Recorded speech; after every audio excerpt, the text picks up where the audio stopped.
तो 70 साल बाद हमने ऐसे लोगों के हाथ में सत्ता दे दी जिन्होंने आज़ादी की लड़ाई से गद्दारी की थी, जिन्होंने आइडिया ऑफ इंडिया से गद्दारी की थी। तो बिल्कुल जाहिर था कि सत्ता में आने के बाद वो वही करते जो कर रहे हैं। आज़ादी की लड़ाई को जब भी मैं अपने तरीके से देखता हूँ, 2-4 किताबें लिखी हैं, उस चक्कर में पढ़ना पड़ा। मैं हिस्ट्री का कभी विद्यार्थी रहा नहीं। जितना भी मैंने समझने की कोशिश की आज़ादी के आंदोलन को, मुझे हमेशा उसमें 2 अलग अलग रास्ते दिखाई दिए। एक रास्ता वो दिखाई दिया जो आज़ादी की तरफ बढ़ रहा था, जिसको अंग्रेज़ों से आज़ादी चाहिए थी, और वो रास्ता अपने जद्दोजहद में वहाँ तक पहुँचा कि हिंदू और मुसलमान में जब तक एका नहीं होगा तब तक आज़ादी नहीं मिलेगी। और मैं आपको बताऊं तो शायद आश्चर्य होगा, जो लोग नहीं जानते होंगे, 1916 की बात है। कांग्रेस की कॉन्फ्रेंस होती है लखनऊ में, और उसमें तिलक साहब थे, गांधी अभी नहीं आए थे। तिलक साहब थे, जिनके जो चेले थे वो बाद में हिंदुत्व के बहुत बड़े अलंबरदार हुए। तो तिलक साहब ने मुस्लिम लीग के साथ समझौता किया, और यहां पर मैं आपको बता दूं कि तिलक साहब के जितने मुकदमे लड़े गए थे सब जिन्ना साहब ने लड़े थे। किसी के ऊपर वो भरोसा नहीं करते थे, सारे जिन्ना साहब लड़ते थे। तो 1916 में लखनऊ कॉन्फ्रेंस में तिलक साहब और जिन्ना के बीच में समझौता हुआ, कांग्रेस और मुस्लिम लीग के बीच में समझौता हुआ। तो जाहिर था कि तिलक साहब के चेले नाराज हो गए। उन्होंने कहा आपने ऐसा क्यों किया? तो जो बात उन्होंने की है हुजूर, आज भी याद रखने वाली चीज है।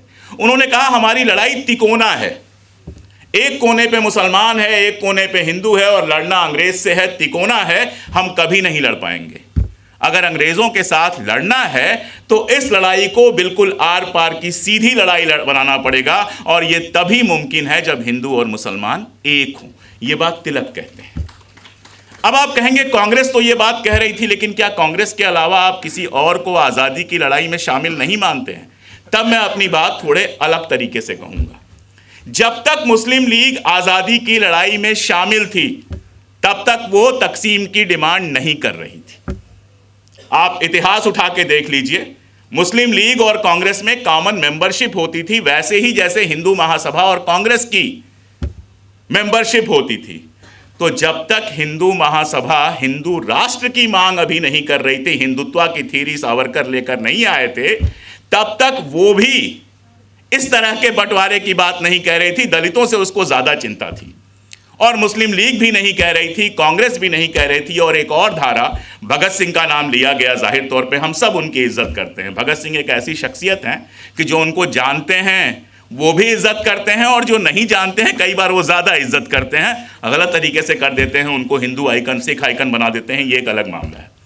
भगत सिंह की धारा जो बंदूक उठाने की बात कर रही थी, वो भी हिंदू मुस्लिम एकता की बात कर रही थी। मैं आपको एक वाकया बताऊं तो यहाँ ज़्यादातर लोगों को भरोसा आज नहीं होगा। लाहौर में हिंदू मुस्लिम एकता के लिए नौजवान भारत सभा ने एक प्रोग्राम किया, और क्या आप सोच सकते हैं कि एक बर्तन में हलाल मीट और झटका मीट पका हुआ अलग अलग एक साथ रखा गया, और वहां लोगों ने उसको साथ में खाया। इस बात पर आज कोई भरोसा नहीं कर सकता, लेकिन मैं ये जानता हूं कि जब एकता की भावना एक सीमा लांघ जाती है तो बहुत सारी चीजें अपने आप टूट जाती हैं।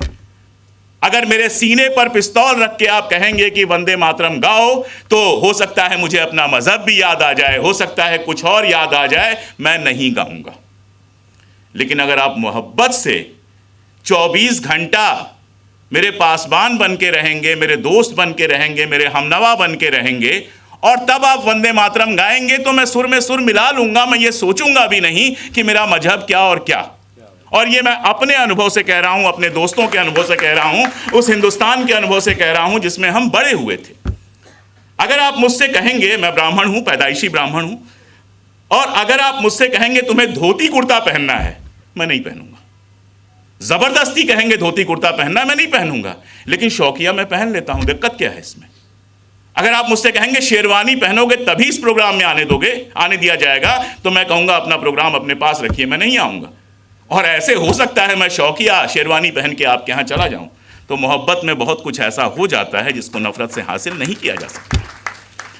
तो मैं भगत सिंह की बात कर रहा था। भगत सिंह की धारा भी हिंदू मुस्लिम एकता की बात करती थी, लगातार बात करती थी, और जिस हद पर जाकर बात करती थी वो आज सोच पाना भी मुश्किल है। लेकिन दूसरी धारा जो थी, जिसको आजादी नहीं चाहिए थी, जिसका नाम अंग्रेजों के पेरोल पर लिखा हुआ था, जो अंग्रेजों के साथ बांटो और राज करो की नीति के साथ चल रही थी, उसने कभी आजादी की लड़ाई में हिस्सा नहीं लिया। मुस्लिम लीग को जब पाकिस्तान चाहिए था तो आजादी उसके लिए बड़ी बात नहीं रह गई थी। हिंदू महासभा में जब सावरकर आ जाते हैं और हिंदुत्व की थ्योरी देते हैं और हिंदू राष्ट्र की बात करते हैं और मुसलमानों को सेकंड ग्रेड सिटीजन बनाने की बात करते हैं, तो उनको आज़ादी नहीं चाहिए थी, उनको माफ़ी मिल चुकी थी और माफ़ी के बाद बस ये सेटिंग करनी थी कि देश दो टुकड़ों में बंट जाए और जो हिंदू वाला भारत हो उसमें किसी न किसी तरह से हमें पांव रखने को मिल जाए। उन्हें आज़ादी की लड़ाई नहीं लड़नी थी। तो जो लोग आज़ादी की लड़ाई नहीं लड़ना चाहते थे, उनका एक आइडिया ऑफ इंडिया था, और जो लोग आज़ादी की लड़ाई लड़ रहे थे, उनका एक आइडिया ऑफ इंडिया था। बहुत लंबी बात नहीं करूंगा, लेकिन मतभेद की बात की जाती है कि भगत सिंह और गांधी में मतभेद था, मौलाना आज़ाद और नेहरू में मतभेद था। मैं हमेशा एक बात कहता हूं कि जो पढ़े लिखे होंगे उनके बीच में मतभेद होगा। डॉक्टर साहब हिस्टोरियन हैं, रुचिका हिस्टोरियन है, अगर हम तीन एक साथ कहीं बैठेंगे, मैं हिस्ट्री थोड़ा बहुत लिखता पढ़ता हूं, तो रुचिका कहेंगे कि ये वाली बात सही है, मैं कहूँगा नहीं मैंने ये पढ़ा था, डॉक्टर साहब कहेंगे आप दोनों ने सही पढ़ा था, ये वाला सही है।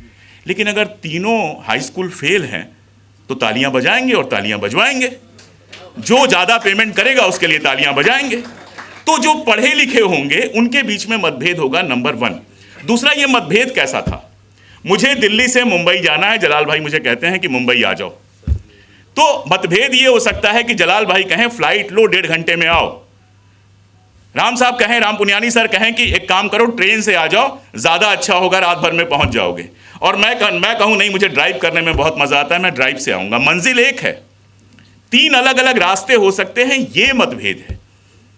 और मनभेद कहाँ होता है कि जलाल साहब बुलाएं मुंबई और मैं कहूं नहीं नागपुर में जाके सलाम ठोकाता हूं, वहां मनभेद होता है, ये फर्क होता है। तो भगत सिंह हो, गांधी हो, भगत सिंह को गांधी को गोली मारने की जरूरत नहीं पड़ी और नाथूराम गोडसे को किसी अंग्रेज को गोली मारने की जरूरत नहीं पड़ी। दोनों ने अगर बंदूक उठाया था तो दोनों का निशाना भी एक ही होना चाहिए था ना। लेकिन भगत सिंह को कहा जाता है चंद्रशेखर आजाद से, जब चंद्रशेखर आजाद हेड थे तो उस समय सावरकर के बड़े भाई ने कहा कि जिन्ना को गोली मार दो, बदले में तुम्हें हथियार भी देंगे, पैसे भी देंगे। वो ऐसा वक्त था कि वाकई क्रांतिकारी आंदोलन के पास पैसे की दिक्कत थी, भगत सिंह गिरफ्तार हो चुके थे और बहुत मुश्किलात थी। लेकिन चंद्रशेखर आज़ाद ने कहा कि हम क्रांतिकारी हैं, हम ठेके पे हत्याएं नहीं करते, हम हत्यारे नहीं हैं। ये फर्क होता है अगर कोई समझना चाहे तो। अब बात करूंगा तो बहुत लंबी हो जाएगी, इसलिए बहुत शार्ट में कहता हूं कि दिक्कत ये हुई कि इस देश को आज़ादी मिलते ही लोकतंत्र मिल गया। 46 के आसपास, 47 के आसपास जितने मुल्क आज़ाद हुए आप देख लीजिए, तानाशाही बनी, गुंडागर्दियां चली, तो वहां की जनता लोकतंत्र के लिए तड़प रही थी।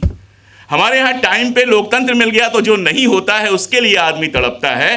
तो 70 साल बाद हमने ऐसे लोगों के हाथ में सत्ता दे दी जिन्होंने आज़ादी की लड़ाई से गद्दारी की थी, जिन्होंने आइडिया ऑफ इंडिया से गद्दारी की थी। तो बिल्कुल जाहिर था कि सत्ता में आने के बाद वो वही करते जो कर रहे हैं। और एक बात मैं बहुत साफ कर दूं, मुझे बहुत बुरा लगता है जब मैं ऐसी महफिलों में आता हूं और नीचे 2-3 लोग मिल जाते हैं और मुझसे कहते हैं आप हमारे लिए। नहीं, मैं किसी के लिए नहीं लड़ रहा, मैं अपने लिए लड़ रहा हूं। एक हिंदुस्तान जहां पे सब लोग मिलजुल के रहते हैं, वो मेरा ख्वाब है। ये मेरा ख्वाब है कि ईद में मैं किसी के घर में बिना दरवाजा खटखटाए घुस जाऊं और होली में वो उतने ही हक से मेरे घर में घुस जाए।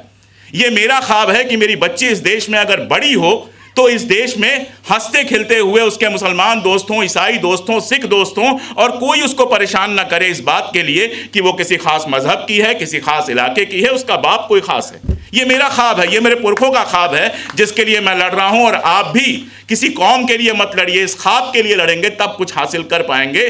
और मेरे साथ गौहर रजा साहब हैं। गौहर रजा साहब उन लोगों में से हैं जिनकी मैं बेहद इज्जत करता हूं। और किस बात के लिए करता हूं? इसलिए कि वो हर तरह की कट्टरता के खिलाफ बोलते हैं।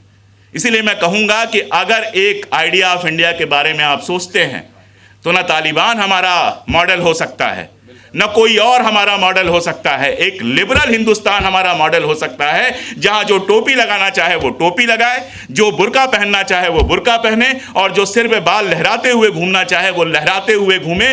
कोई पूजा करना चाहे पूजा करे, कोई नमाज करना चाहे नमाज करे, और हमारा जैसा नास्तिक जो कुछ नहीं करना चाहे उसको भी कुछ करने के लिए मजबूर ना किया जाए। खैर, आइडिया ऑफ इंडिया की बात हो रही थी और शुरुआत में मैंने उसमें अटल बिहारी वाजपेयी का नाम सुना और मुझे तुरंत एक किस्सा याद आया। शायद आप में से कुछ लोगों को पता हो, पास में ही फरीदाबाद है, बहुत दूर नहीं है। और फरीदाबाद में एक बादशाह खान हॉस्पिटल हुआ करता था। बड़ा अच्छा सा प्यारा सा हॉस्पिटल था, और हुआ करता था मैं इसलिए कह रहा हूँ कि 2020 में बादशाह खान हॉस्पिटल का नाम बदल के अटल बिहारी वाजपेयी हॉस्पिटल कर दिया गया।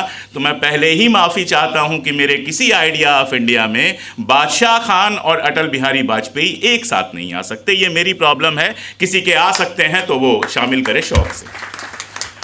बादशाह खान को याद करते हुए दूसरा जो मुझे किस्सा याद आता है वो दुबई का याद आता है।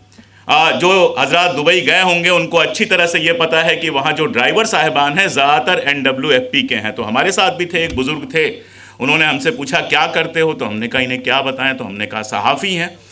तो फिर उन्होंने बात करनी को शुरू की, तो हमने कहा जब ये NWFP के हैं तो, और वो भी पेशावर के पास के हैं, तो हमने इनसे कहा कि बादशाह खान के बारे में पूछ लेते हैं। बुज़ुर्ग थे, उन्होंने कहा कि पाकिस्तान की सरकार ने लगातार उनको जेल में रखा, लेकिन जब बादशाह खान की मौत हुई तो पेशावर में गाड़ियां खड़ी करने की जगह नहीं थी। ये वो इज्जत है जो मोहब्बत से कमाई जाती है, जो नफ़रत वालों को और सरकार के आगे पीछे घूमने वालों को कभी नहीं मिलती है।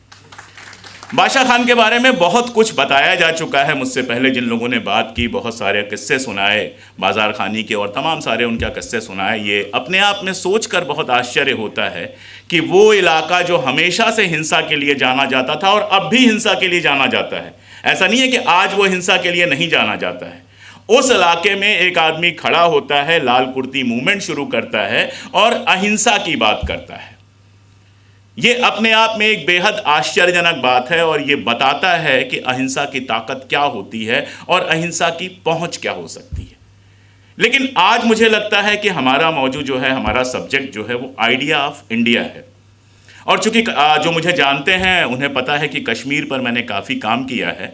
तो जब कश्मीरियत लफ्ज़ पहली बार मेरे सामने आया था, मैं बैठा हुआ था कश्मीर में, और ये बात मैं कर रहा हूँ 2015 की, शायद अभी किताब लिखना शुरू ही किया था।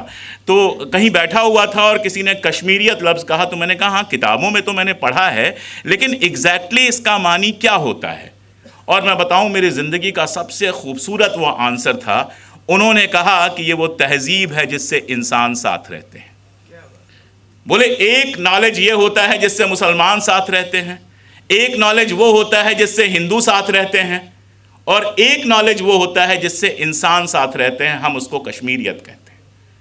तो मैंने कहा इसी को तो हम भी हिंदुस्तानियत कहते हैं। तो कहे हाँ, दोनों में फ़र्क नहीं है, बस उतना ही फ़र्क है जितना कश्मीर और हिंदुस्तान में है। तो ये बात मुझे हमेशा हमेशा के लिए याद रह गई।